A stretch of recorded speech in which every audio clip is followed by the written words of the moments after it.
Now the latest in the Drew Peterson trial. More than 3 years after the former Bolingbrook police officer was arrested, jury selection for his trial is finally underway. Peterson is charged in the murder of his third wife, Kathleen Savio.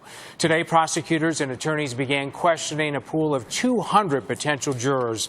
The key will be finding 12 impartial jurors for such a highly publicized case.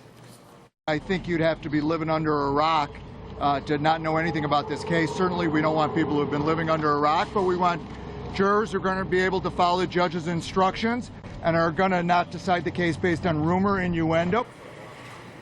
Peterson's attorneys also say their client is the ultimate jury consultant and they will rely on his input. Joining us now, jury consultant Alan Tuerkheimer. He's live outside the Will County Courthouse. Thanks for being with us tonight. And we have to say, our viewers at home have to be wondering just how difficult it's going to be for them to find people who have not already formed opinions about Drew Peterson because of the media coverage.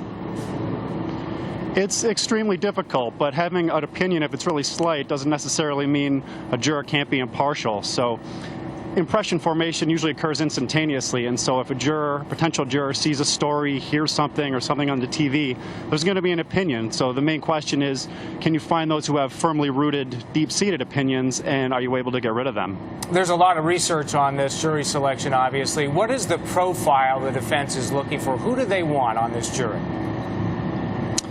The defense, ideally, and this would be detrimental to the prosecution, if they could get somebody akin to one of the contestants for a date with Drew Peterson or a conjugal visit. Some people are just taken away with his aura, and the notoriety isn't necessarily negative in their estimation. But a lot of people, some people are just aligned with criminal defendants. They think the system is stacked against them. They might think that no force, since charges weren't filed, something is amiss.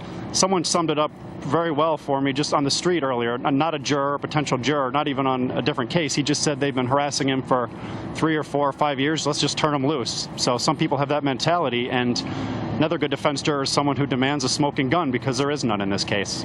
Jury consultant Alan Tuerkheimer, thank you so much for joining us tonight. Pleasure.